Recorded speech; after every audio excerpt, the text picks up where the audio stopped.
Tawakkaltu 'ala Allah, la haula wala quwata illa billah. Asyhadu an la ilaha illallah wa asyhadu anna Muhammadar Rasulullah. Allahumma shalli ala sayyidina Muhammadin wa ala alihi wa sahabatihi ajma'in wa ba'd. Sahabat Rahimah TV sekalian, kita lanjutkan. Bismillahirrahmanirrahim. Waihak. Ini waihak tuh bahasa Jawa penyakoplok. Ya. Brengsek lu gitulah kalau bahasa Jawa Betawinya. Ya jahiladdin, wahai orang yang bodoh tentang agama. Bodoh tentang agama, tidak paham agama. La'bun hiya, bermain-main. La'bun huwa, bermain-main dengan agama. Tidak paham agama tapi bermain-main dengan agama. Wa tanmisun huwa, dan juga hanya sebatas sakralisasi dalam agama. La wala karamata, tidak ada hebatnya. Liqifaka, bagi pundakmu itu enggak ada hebatnya sama sekali. Mutanammisun, hanya sebatas berseremoni, yaitu sebatas hanya tahlilan, marhabanan, ya, sholat berjamaah, apalagi ya sebatas hanya doa-doa saja.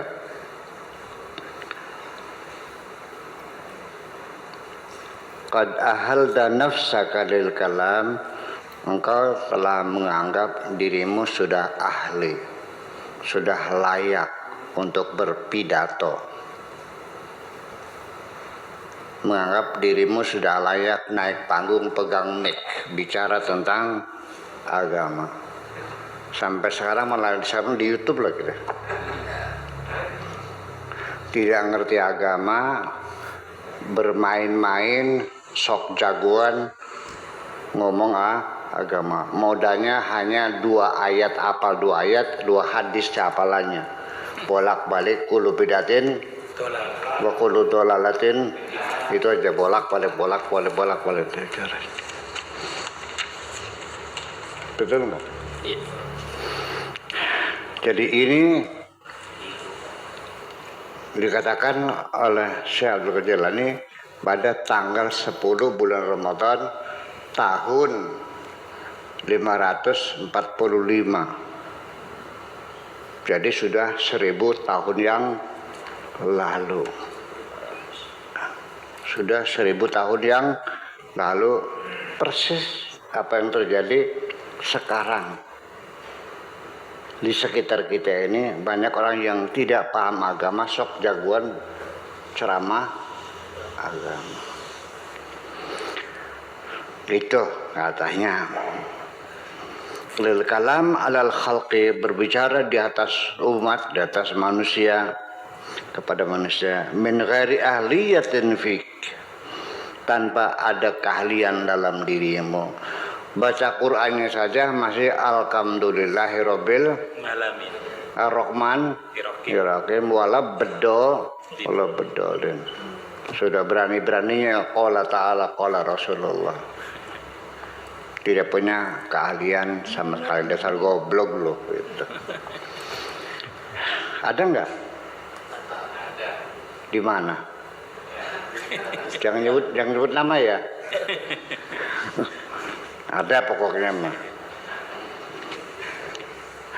Modalnya soroban sama jubah, sama siwak, sama bawa tasbih. Terus penampilannya.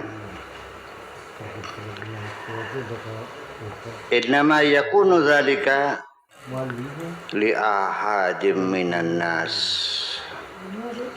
Semata-mata seharusnya yang berpidato tentang agama, yang memberikan ceramah beragama, pencerahan keagamaan, yang bisa memberikan tausiah tentang agama, itu hanya beberapa orang saja.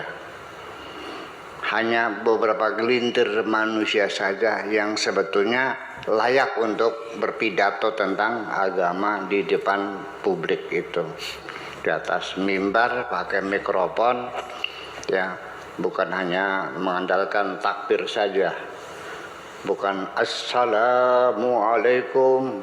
Wah, gayanya. Begitu dari qala ta'ala bolak-balik. Itu terjadi. Afra'ahadu minanas, beberapa orang saja, afradu minas salihin, yaitu orang-orang yang saleh, yang layak untuk bicara tentang agama, yang mengerti agama. Bukan hanya, bahkan bukan yang mengamalkan agamanya, orang-orang yang saleh itu. Wa illa, kalau tidak demikian, fal kharsu da'buhum, maka lebih baik diam saja lo, jangan banyak bacotnya. Kalau nggak paham jangan banyak ngomong dong. Udah bilang aja nggak paham, jangan sok ngedalil. Menurut ini Nabi kan tidak melakukannya. Ya, apa yang dilakukan oleh dalil kan gitu. Ini kan bid'ah karena Nabi tidak melakukannya. Coba kita bayangkan dalam otak kita, abad ke-7, Nabi lahir tahun 571. Bayangkan apa yang dilakukan Nabi. Cebok juga pakai batu kok. Betul enggak? Enggak tahu waktu beliau kecil pakai sandal enggak? Sudah ada pabrik sandal belum? Belum. Bajunya pakai tetoron gitu. Ruangannya pakai AC. Naik Lamborghini tahan pengampanya. Abad ke-7. Ya. Artinya kita anggap aja abad ke-7 lah. Lahirnya kan 576, berarti kan abad ke-6. Abad ke-6, akhir abad ke-6 sampai ke-7. Rumahnya masih pakai tenda. Masih nomaden mereka itu. Tidak punya rumah, tinggalnya di tenda-tenda sambil menggembala kambing. Tidurnya di atas tanah. Lalu berdalilkan itu adalah bid'ah karena Nabi tidak melakukannya. Kan begitu. Saya pakai tisu bid'ah enggak? Bid'ah yang Nabi tidak pernah melakukannya kok. Nabi cebok aja cebok. Pakai apa? Pakai batu. Berarti pakai tisu bid'ah gitu. Ya udahlah. Saya tidak menyalahkan. Ya udah silakan Anda pakai batu aja. Jadi kalau di tengah jalan kencing buang air itu jangan pakai tisu, cari batu aja. Begitu. Sikat giginya pakai siwak. Ya, mobil BMW-nya dijual aja deh, ganti pakai beli onta. Supaya persis seperti Kanjeng Nabi, itu logikanya. Itu berulang-ulang dalilnya Nabi tidak melakukannya. Ngaji ini juga Nabi tidak melakukannya kok. Betul nggak? Nabi ketika ngajar pakai papan tulis enggak? Ya enggak. Kayaknya yang kayaknya dong, pastikan aja enggak. Yang belum ada yang bisa nulis kok. Gitu. Wal isyaratu lahum dunal kalam an-nadir. Jadi diam aja sudah. Ya kita isyaratkan kepada mereka, ya dan nggak usah ngomong lagi lah, nggak usah banyak ngomong lagi. Minhum man yu'maru bin nutqi. Di antara mereka orang-orang solehin itu, orang-orang yang betul-betul menguasai agama, ada yang diperintahkan, artinya yang diberi tugas oleh Allah, ya bin nutqi, untuk berbicara, untuk berpidato, untuk ceramah. Fa yatakallamu 'alal khalqi 'alal kurhi minhu. Ketika dia bicara, alal khalqi kepada umat manusia, alal kurhi minhu berdasarkan kebenciannya. Ceramahnya apa? Ujaran kebencian. Di antara mereka itu ceramahnya adalah hanya menyampaikan ujaran-ujaran kebencian. Ada enggak? Ya, itu persoalannya. Jadi kelakuan begini bukan sekarang saja, dari dulu gitu. Malah dimaklumi aja lah gitu. Kebencian itu ada antara mazhab antar golongan, termasuk Imam Syafi'i sendiri mengenaskan sekali ceritanya tuh. Dia dalam pengajiannya, rupanya ada murid-murid Imam Maliki ikut menghadiri pengajian Imam Syafi'i itu. Mungkin dalam session dialog tanya jawab ada yang bertanya tentang satu hukum, lalu oleh Imam Syafi'i jawabannya berbeda dengan pendapat Imam Maliki. Lalu dipertanyakan oleh santrinya Imam Maliki, menurut guru kami tidak begitu, Imam Syafi'i begini. Pada Imam Syafi'i, Imam Maliki salah dalam hal ini, begitu. Tidak terima, dipersalahkan tuh, marah, gurunya disalahkan itu.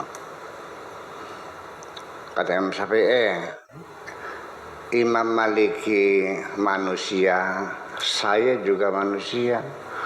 Saya bisa salah, Imam Maliki juga bisa salah. Hanya ngomong begitu kok. Selesai pengajian dia adang di jalan, ya langsung dipukuli sampai pingsan, sampai sakit parah lalu meninggal dunia. Jadi sudah ada gejala-gejala kekerasan begitu. Ya sampai sekarang saling bunuh membunuh itu sampai sekarang. Ujaran kebencian itu bukan sekarang saja, dari dulu juga sudah berjalan lancar.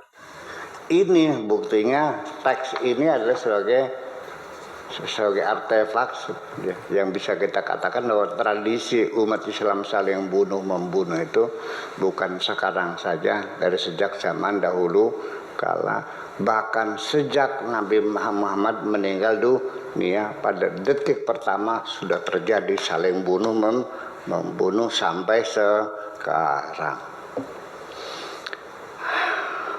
Yang belum terjadi di Indonesia, ini perlu saya tegaskan, saling bunuh membunuh hanya Indonesia. Adapun hanya percikan-percikan kecil saja.